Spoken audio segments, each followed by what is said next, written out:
Los Testigos de Jehová es un movimiento cristiano. ¿Qué tienen en común con el cristianismo histórico? ¿Es su fuente de autoridad y de enseñanza la Biblia que la mayoría conocemos?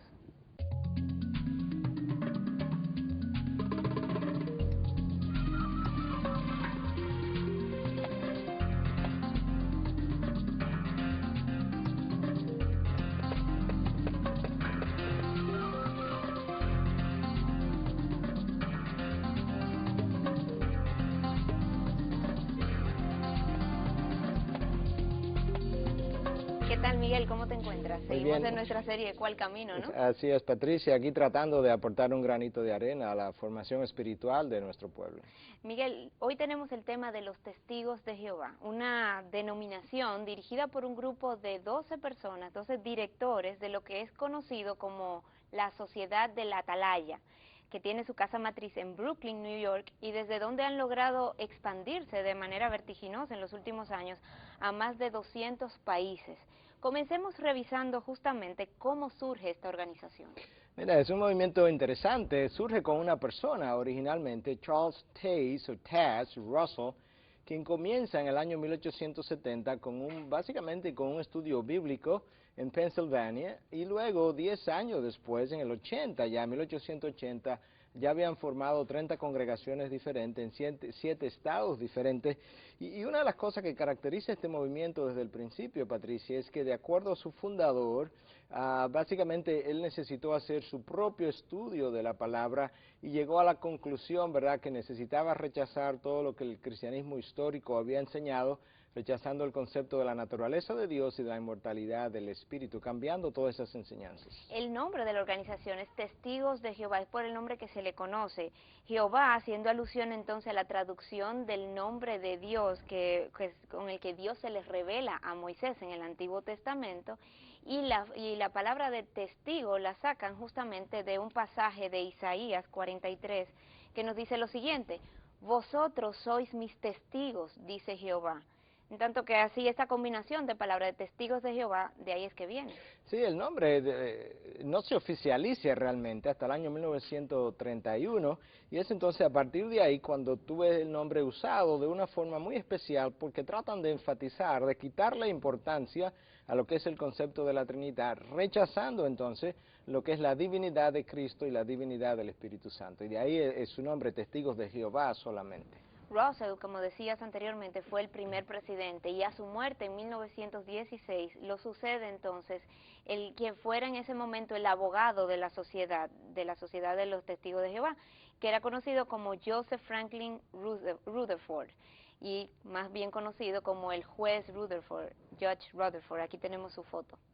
Bueno, este individuo fue muy conocido por una frase que se hizo famosa por un tiempo. Él decía que millones de los que hoy viven nunca morirán, haciendo alusión al hecho de que una de las enseñanzas típicas de los testigos de Jehová ha sido que el fin del mundo está cerca. Entonces, en esa época ya él hablaba de que millones de los que hoy estaban vivos nunca morirían porque ya el fin estaba ahí a la puerta, como él mismo enfatizó tantas veces. Miguel, hablando de sus fundamentos, ¿en qué textos se basan para fundamentar sus doctrinas, sus enseñanzas?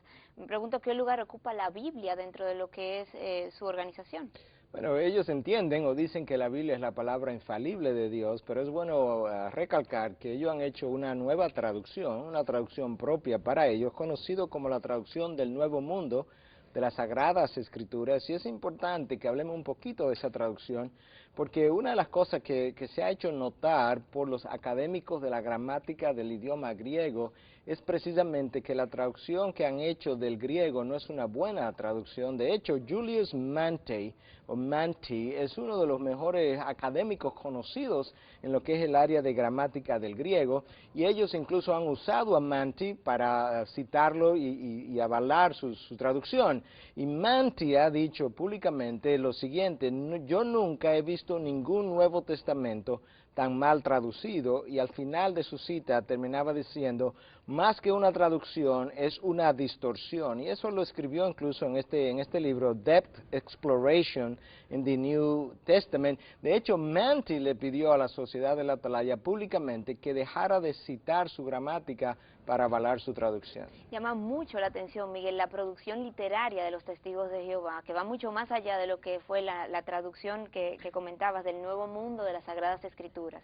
¿Qué otro texto sustenta su doctrina de una forma recurrente? Bueno, cuando comienza, en verdad, su fundador Russell publicó un libro de 7 volúmenes que él lo tituló Estudios en las Escrituras. Y es interesante porque Russell llegó a decir incluso, y esto fue publicado, te voy a dar la cita exacta, fue publicada en la Atalaya septiembre 15 del año 1910, donde Russell decía que sin sus estudios nadie puede ver el plan divino. Y él iba más allá y decía que si tú parabas de leer sus estudios, estos 7 volúmenes que él publicó, si tú lo hubiese estudiado por 10 años y lo paraba por 2 años de estudiar, que al final de esos 2 años tú volverías a estar en la misma oscuridad que había comenzado. Entonces ahí tú comienzas a ver dónde se sustentan ellos. Miguel, de las publicaciones más conocidas de la sociedad, como bien mencionabas, una de ellas son las revistas bimensuales que sacan.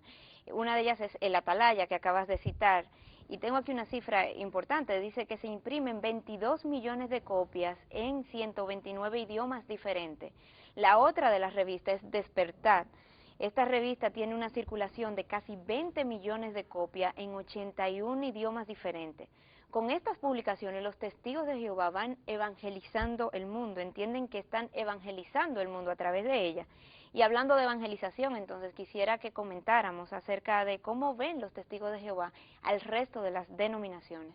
Bueno, para comenzar, ellos entienden que la guianza divina solamente puede venir a través de su sociedad, lo que ellos llaman en inglés the Watchtower Society, y de hecho es interesante porque cualquier diferencia o desavenencia con esta sociedad es vista por ellos como una desavenencia con Dios, así de estrecho ellos entienden esa relación. Miguel, hablando de los testigos de Jehová, entendiendo que ellos enseñan que son el pueblo escogido de Dios, que ellos son el pueblo de Dios, mi pregunta era dónde dejaban al resto de los cristianos, pero más que el resto de los cristianos, es dónde dejan a los cristianos, porque ellos no se consideran a sí mismos cristianos. Así es, correcto. De hecho, su concepto es el siguiente, que tanto protestantes como católicos que están dominados, dirigidos por Satanás, y tú encuentras esa enseñanza dicha de diferentes formas. Déjame citarte el Atalaya de 1 de septiembre del año 1979, en su página 21, literalmente dice lo siguiente: el cristianismo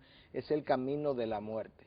Y su segundo presidente, conocido como el juez Rutherford, o Judge Rutherford, en una publicación conocida como Religión del año 1940, en la página 104, dice literalmente, la religión cristiana es demonismo. Esa es la idea que ellos tienen del movimiento cristiano a través de los siglos. Sin embargo, Miguel, me choca que he conocido testigos de Jehová y el énfasis que ellos me ponen en que hay mucha congruencia entre lo que ellos creen y las enseñanzas del cristianismo con las enseñanzas que se practican dentro del testigo de Jehová. Bueno, eso pudiera ser una manera de introducción, Patricia, porque te abre puertas, pero tan pronto tú te sientas con ellos por un tiempo, ellos van a comenzar a hablarte de todas las falsas enseñanzas que el cristianismo tiene y de las enseñanzas verdaderas que ellos enseñan, que ellos postulan. Que eso es importante conocerlo. Como de costumbre en nuestra serie de religión comparativa, hemos preparado un cuadro sobre las diferencias, cómo contrastan lo que son las enseñanzas del cristianismo y las enseñanzas de los testigos de Jehová. En cuanto a ciertos puntos aquí tenemos en primer lugar en cuanto a Dios. ¿Qué enseña el cristianismo? El cristianismo nos habla de un Dios en 3 personas, del concepto de la Trinidad, mientras que los testigos de Jehová hablan que Dios es una sola persona, un ser supremo, un ser supremo e indivisible. En cuanto al Espíritu Santo, el cristianismo nos habla, siguiendo con la línea de la Trinidad, que es una persona de la Trinidad y por tanto es Dios. Sí, en ese sentido, los testigos de Jehová hablan de que el Espíritu Santo es una fuerza usada por Dios para interactuar con el mundo, o sea que no lo reconocen como Dios. El cristianismo postula que Jesús es otra persona de la Trinidad y por tanto es Dios, algo que difiere mucho con lo que es la enseñanza de los testigos de Jehová cuando hablan de Jesús como Hijo de Dios, como un espíritu separado de Jehová. Siguiendo con nuestro cuadro sobre las enseñanzas, el cristianismo postula en cuanto a la segunda venida de Jesús, que será algo que va a ser visible, que tiene una apariencia física y que ocurrirá en el futuro.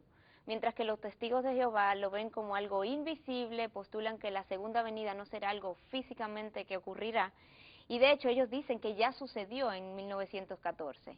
El concepto del infierno en el cristianismo nos habla de un lugar de tortura eterna.